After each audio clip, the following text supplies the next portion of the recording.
लेकिन टाइम के ही तो लोग हैं। आज की डेट में कर कौन रहा है? कोई नहीं कर रहा आज की डेट में। जो रिकॉर्ड जो बच्चों से खुश है कर पाओगे, जो रिकॉर्ड है आप उनको कहाँ से चेंज कर पाओगे? डेमोग्राफिक जो चेंजेस हुई हैं, जो डेमोग्राफिक चेंजेस हुई हैं 53% का इंक्रीज दो ही मिलेंगे। मैंने क्या बोला हूँ, कानून बनाने से भी कोई फायदा नहीं है और बन जाए तब भी कोई फायदा नहीं है। नौजवान समझदार हो चुका है। जनसंख्या बढ़ने का मुख्य कारण बताते हैं गरीबी। क्योंकि अब मैं खुल के एक बात बोल रहा हूँ, बुद्धिजीवियों की जो बात आम है कि गरीबों के पास only one source of entertainment है और गरीबों को एंटरटेनमेंट के लिए कई साधन हैं। देश के गरीब भी इस भारत के नागरिक है। सुनिए, पहले आप गरीबों पर उंगली। आज यदि देश के अंदर कोई भी कानून लाया जा रहा है, सोचकर विचार करके और देश की जनता को बताकर लाया जा रहा है। महंगाई की आप जब बात करेंगे तो पहले जो सोना चांदी सस्ते भावों में बिकता था, आज महंगे भावों में बिक रहा है। उसका लाभ कहीं ना कहीं देश के लोगों को ही हुआ है। अभी कह रहा है कोई कानून नहीं बनता है, सरकार नहीं बता रही। मोनेटाइजेशन जाग जाओ, सोते हुए में जाग जाओ। अभी भी टाइम है, हम तो चले जाएंगे। भुगतोगे तुम तुरंत, ठीक है? हम लोगों का उम्र हो गया चले जाने का। आप उल्टी बात। डिमोनेटाइजेशन का इंटेंट था देश का जो काला धन उसको लोगों के सामने लाना। उद्देश्य भारतीय जनता पार्टी का और मोदी जी का कभी गलत नहीं था। कानून नहीं था, वो एक प्रक्रिया थी जिससे देश में जो बड़े बड़े पूंजीपति देश के पैसे को सर्कुलेशन में लाने से रोक रखे थे, उस पैसे को सामने लाना। यदि कांग्रेस की कल्पना से बाहर है प्रधानमंत्री, और राहुल गांधी जी सपने देख रहे हैं, वो इनके हिसाब के सपने हैं। ये चाहते हैं कि पहले बता दिया जाए जिससे व्यवस्था कर, जैसे राजीव गांधी जी, इंदिरा गांधी जी और कांग्रेस के अन्य नेताओं ने स्विस बैंक में पैसा जमा कर दिया। 60-70 के दशक में तब जो है यही क्या कहते हैं, कांग्रेस सरकार ने नसबंदी का जो है प्रावधान किया। यही कांग्रेस पकड़ पकड़ के टीचरों को नसबंदी करवाती थी। और आज जनसंख्या वृद्धि कानून लाने की बात हो रही है तो इन लोगों को दर्द हो रहा है। वेस्ट बंगाल में हिंसा सबसे ज्यादा जन्म दी जाती है। अच्छा वेस्ट बंगाल में ऐसे लोग पड़े हैं जो देश का विकास कतई नहीं चाहते। वो चाहते हैं भारत का टुकड़ा करवाना। जैसे कांग्रेस ने क्या करो 1947 में देश के टुकड़े करवाए थे, बांग्लादेश की स्थापना की थी, पाकिस्तान की स्थापना की थी। मतलब जनता चूतिया है कि कांग्रेस को वोट दे दिया, बीजेपी को वोट देता तो सही रहता, लेकिन इनको वोट नहीं दिया। स्टूडेंट जनता अंधभक्त है, इनको वोट नहीं दिया तो जनता अंधभक्त हो गया, अंधभक्त हो गया। ये वही बालक बुद्धि की सोच और विचारधारा का समर्थन कर रहे हैं जो 543 में से 99 अंक आने पर खुद को विश्व विजेता बताते हैं। भारतीय जनता पार्टी ने भारत माता के चरणों को सरमाते लगाकर और भारत में जन कल्याण की सरकार स्थापित की। इनको कौन समझाए? जो हिंदुस्तान में मुसलमानों की दर जो है वो ज्यादा है, इसलिए चिंता का विषय है। हिंदू भाइयों के बच्चे दिखा दूंगा 10-12। अरे तो इसलिए जरूरी है। दिखा दोगे 1, 2, 4, 10 दिखा दोगे, लेकिन टाइम के ही तो लोग हैं। आज की डेट में कर कौन रहा है? कोई नहीं कर रहा आज की डेट में। जो रिकॉर्ड जो बच्चों से खुश है कर पाओगे, जो रिकॉर्ड है आप उनको कहाँ से चेंज कर पाओगे? डेमोग्राफिक जो चेंजेस हुई हैं, जो डेमोग्राफिक चेंजेस हुई हैं 53% का इंक्रीज। दो ही मिलेंगे। सबको पूछोगे दो ही मिलेंगे। समझदार पब्लिक है। अब तक जो वो पुराने टाइम की पब्लिक है। कानून से क्या आपत्ति है फिर? इस कानून से कोई दिक्कत नहीं है भाई। कानून इनसे पूछ रहे, आपको तो दिक्कत है, आपको इस कानून से कोई प्रॉब्लम है? अरे लोग को नहीं है। अब इनसे पूछो। आप सिर्फ दिक्कत पूछ रहा हूँ मैं आपसे। मैंने क्या बोला हूँ, कानून बनाने से भी कोई फायदा नहीं है और बन जाए तब भी कोई फायदा नहीं है। नौजवान समझदार हो चुका है। हमारा दादा परदादा ने जो भी गलती करा, हर मजहब के, सुन लीजिए, कानून सिर्फ उनके लिए है जो समझदार नहीं है। सुन लीजिए, आप समझदार हैं लेकिन हर हिंदू या मुसलमान समझदार नहीं है। कुछ हिंदू भी ऐसे हैं। मैं हिंदू को ना बोल रहा हूँ ना मुसलमान को बोल रहा हूँ, हर धर्म के लोग समझदार हो गया। अभी जो नौजवान है ना, 1 बच्चे 2 बच्चे से ज्यादा चाहता है। खान साहब समझदार हो गए होते तो आज भारत की जनसंख्या चीन को पीछे ना छोड़ती। और दूसरी बात, आपको इतनी दिन आँख खुले हैं, इतने साल क्या सो रहे थे आप कानून बनाने के लिए? 2019 में भी विधेयक लाया गया था, सो नहीं रहे हैं। हर बार होती है इसकी चर्चाएं। हर बार कानून बनाता है, लोगों को गुमराह करता है और अपना उंगली सीधी कर लेते हैं इन लोग। ठीक है, कानून बनाइए, 10 कानून बनाइए, हर साल बनाइए, मगर किसी मजहब को टारगेट मत बना के करिए। मेरे कहने का मतलब ये है, आप जो जनसंख्या का कानून बन रहा ना, अच्छी बात है। अगर आप मान लें कि हर कानून हमारे खिलाफ है, टारगेट करने के लिए, जैसे यूसीसी का विरोध होता है कि आप समझते कि वो इस्लाम विरोधी है, जनसंख्या कानून की बात होती तो वो मुस्लिम विरोधी है। इस कानून में जो चिट्ठी भेजा है मुसलमान को टारगेट बना के, मैं 1 साल दिल्ली यूनिवर्सिटी से लॉ किया था, 1 साल। तो वहाँ पे प्रोफेसर कह रहे थे कि यहाँ यूसीसी लाना इम्पॉसिबल है, यूसीसी सच ए कॉम्प्लिकेटेड मैटर, ये आना आसान नहीं है यूसीसी। आपको खुद यूसीसी नहीं पता होगा यूसीसी क्या है। हाँ। हिंदुस्तान में इतने रीति रिवाज, देखिए यूनिफॉर्म सिविल कोड जो है, हिंदुस्तान में इतने सारे रीति रिवाज हैं कि सबको यूनिफॉर्म करना पॉसिबल नहीं है। सारे रीति रिवाज टारगेट नहीं है यूनिफॉर्म सिविल कोड में, रीति रिवाज से कोई लेने देना ही नहीं है। सही है, वो यूसीसी सिर्फ कह के डराते हैं। यूसीसी का एक फॉर्मेट तैयार अभी तक नहीं हुआ इंडिया में, आपको पता होना चाहिए। यूसीसी का एक फॉर्मेट तैयार नहीं हुआ अभी तक। किसने कहा? फॉर्मेट नहीं तैयार, यूसीसी का फॉर्मेट तैयार है सर, फॉर्मेट नहीं तैयार। फॉर्मेट तैयार है। हमने क्या कहा कि दिल्ली यूनिवर्सिटी के प्रोफेसर कहते हैं लॉ फैकल्टी के कि यूसीसी पे सहमत होना सबके बस की बात नहीं है। एक सहमति हिंदुओं में भी सहमति नहीं हो पाएगी। यूनिफॉर्म सिविल कोड में 5 चीज आता है, मैरिज। लेकिन एक समझदार व्यक्ति के नाते, इंडियन सिटीजन के नाते, आपको नहीं लगता कि सिविल यूनिफॉर्म सिविल कोड लागू होना चाहिए, सबके लिए एक जैसा कानून होना चाहिए? देखिए uniform civil code is a part of directive principle of state policy, that is not a part of fundamental right. अगर होता तो उसी टाइम कर देता। बाबा साहब भीमराव अम्बेडकर इतने बुद्धिजीवी थे, अगर होता ऐसा पॉसिबल होता तो उसी समय करवा दिए होते। यूनिफॉर्म कुछ चीज होती है कि किसी वजह से नहीं होती है, तो क्या उनको छोड़ दें?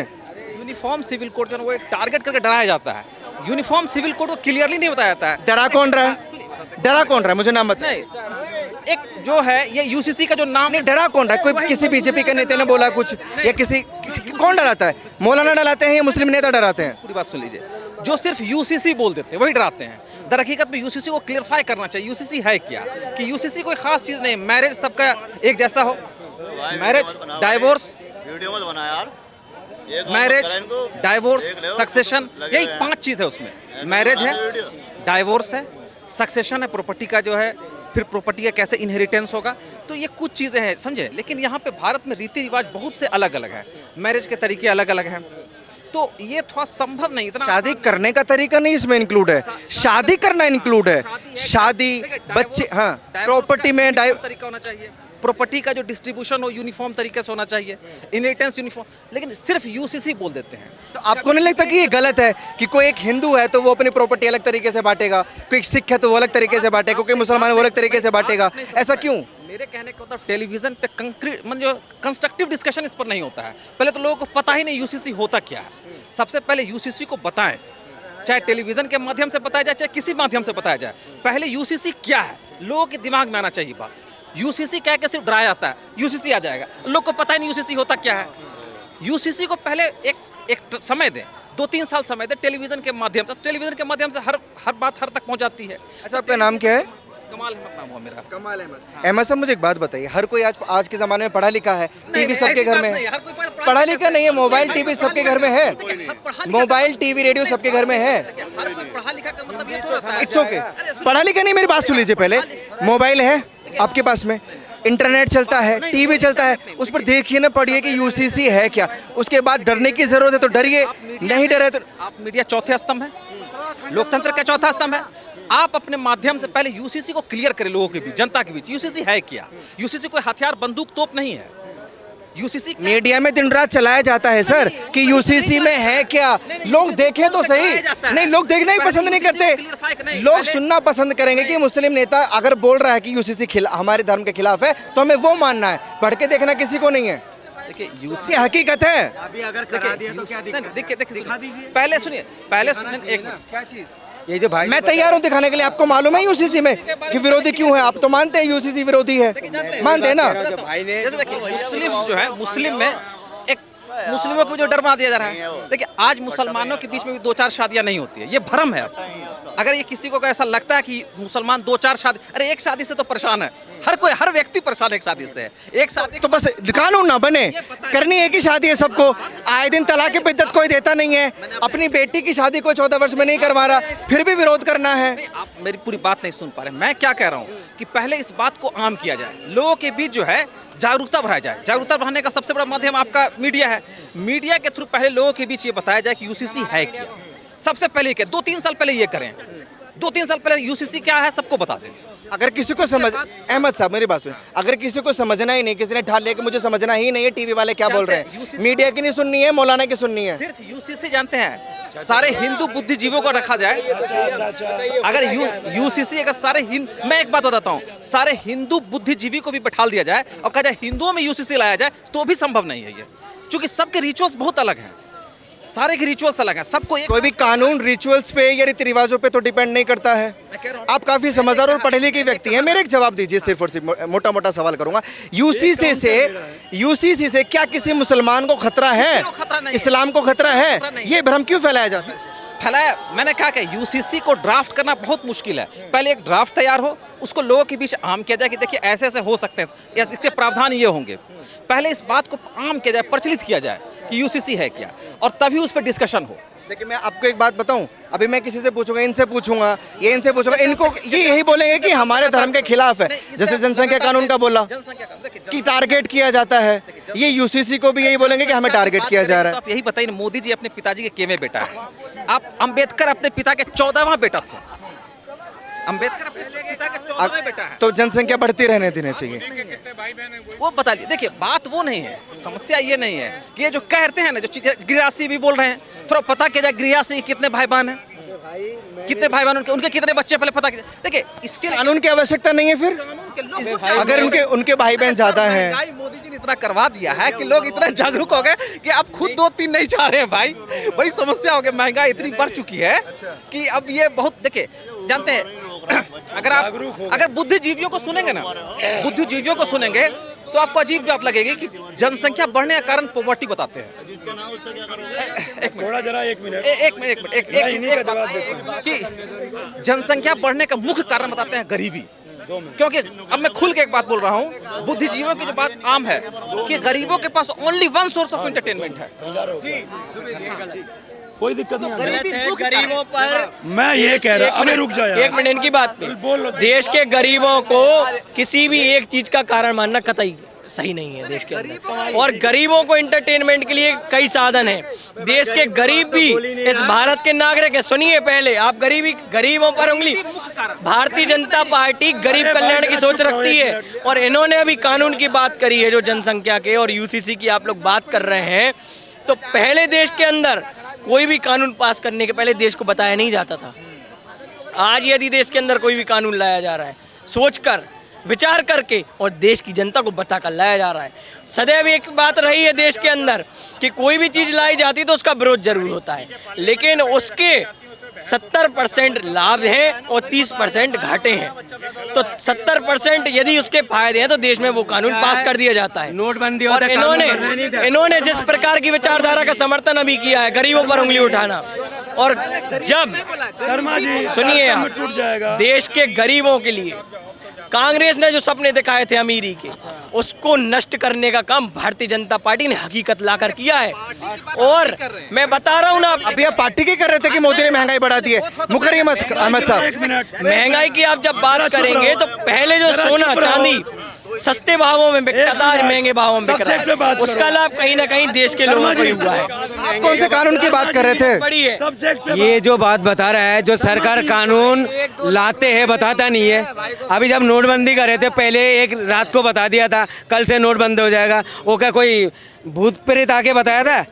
अभी कह रहा है कोई कानून नहीं बनता है, सरकार नहीं बता डिमोनेटाइजेशन का जाग जाओ, सोते हुए में जाग जाओ, अभी भी टाइम है, हम तो चले जाएंगे, भुगतोगे तुम तुरंत, ठीक है? हम लोगों का उम्र हो गया चले जाने का, अभी तुम नौजवान हो, तुम भुगतोगे, तुम्हारा नस्ल भुगतेगा, अभी भी जाग जाओ। अपन नहीं भुगतेंगे, अरे भुगतोगे, हम देश के युवा हैं, मैं इनको बताता हूँ, तो कह रहा हूँ डिमोनेटाइजेशन का क्या भुगतेंगे? कोशिश करिए नौजवान, यही जो तुम अभी बोल रहे हो था ना, भाषा शैली को विराम देकर सुनने की कोशिश करिए। आप उल्टी बात डिमोनेटाइजेशन का इंटेंट था देश का जो काला धन उसको लोगों के सामने लाना। उद्देश्य भारतीय जनता पार्टी का और मोदी जी का कभी गलत नहीं था, कानून नहीं था, वो एक प्रक्रिया थी जिससे देश में जो बड़े बड़े पूंजीपति देश के पैसे को सर्कुलेशन में लाने से रोक रखे थे, उस पैसे को सामने लाना। यदि उस चीज की पहले सूचना देश की जनता को दे देते तो कैसे पैसा बाहर आता? यही सोच की कमी है। अबे भाई हमारा सोच में कमी है, हमने क्या बोला? चाहते कि देश के अंदर कोई भी बड़े फैसले लिए जाए, और प्रधानमंत्री सदैव बड़े फैसले लेने के लिए बने हैं। कांग्रेस की कल्पना से बाहर है प्रधानमंत्री, और राहुल गांधी जो सपने देख रहे हैं वो इनके हिसाब के सपने हैं। ये चाहते हैं कि पहले बता दिया जाए, जिससे व्यवस्था कर, जैसे राजीव गांधी जी, इंदिरा गांधी जी और कांग्रेस के अन्य नेताओं ने स्विस बैंक में पैसा जमा कर दिया। ये चाहते हैं पैसा जमा कर। ये इसीलिए एजुकेशन की जरूरत है। आप जो कह रहे हैं ना कि 2000 का नोट चलाया क्यों और बंद क्यों कर दिया, इसीलिए कहते हैं कि थोड़ा पढ़ लीजिए। अरे भाई चुप रहोगे, खाली बस बक बक बक बक बक बक बक, दिमाग खराब हो गया। अभी काम की बात कर रहा हूँ मैं। अभी ये कह रहे थे देश का नागरिक इतना जागरूक हो चुका है, इतनी महंगाई मोदी जी ने कर दी है, कोई एक से ज्यादा पैदा नहीं करता। आज स्थिति ये है कि कहने को तो मैं गरीब हूँ भैया, गरीब है सबको अपना है, कहने को तो मैं गरीब हूँ भैया, पर रोज चाट पकौड़े खाता हूँ और 4-4 बच्चे पैदा कर सड़कों पे भीख मंगवाता हूँ, सड़कों पे भीख मंगवाता हूँ। क्या वो जनसंख्या वृद्धि नहीं है? आज ये कह रहे हैं इतना महंगाई हो गया, हर कोई जागरूक हो गया है।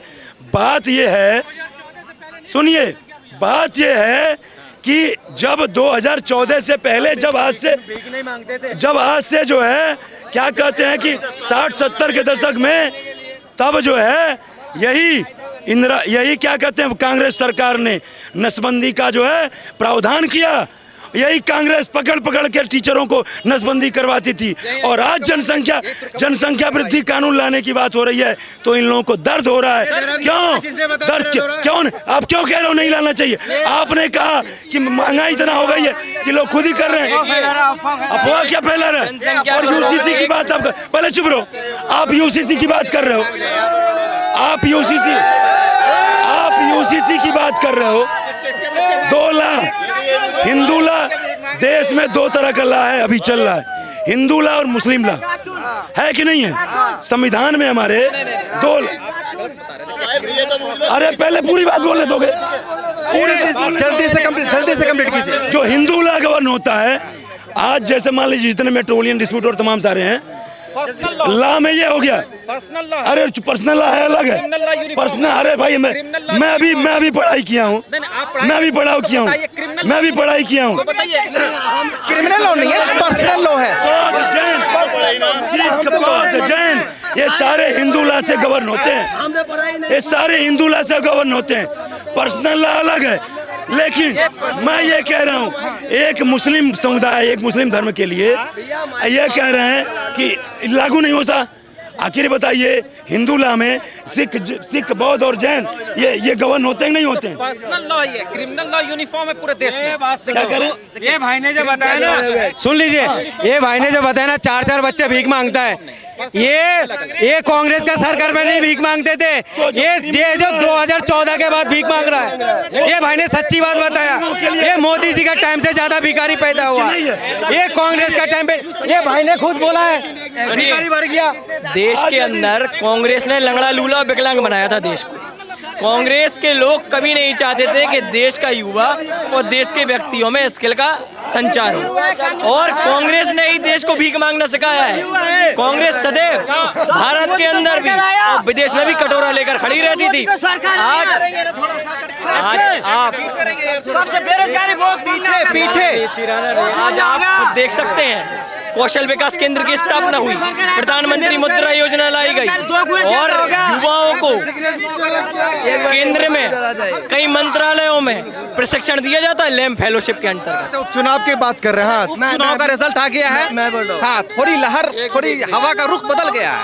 हाँ, लोग अब बेरोजगारी। आज के उपचुनाव का जो 13 सीटों पर चुनाव हुआ, शायद हमसे ज्यादा आप जानते हो। आज के रिजल्ट आप भी बता दीजिए क्या हुआ। एक चुनाव से दूसरे चुनाव को जोड़कर क्यों देखना? लोकसभा है, सुनिए, लोकसभा है, दिल्ली में भी लोकसभा और विधानसभा होता है जनाब। दिल्ली में तो दिल्ली में क्या सेम रहता है? इसमें क्या इफेक्ट पड़ेगा मैं बता रहा हूँ।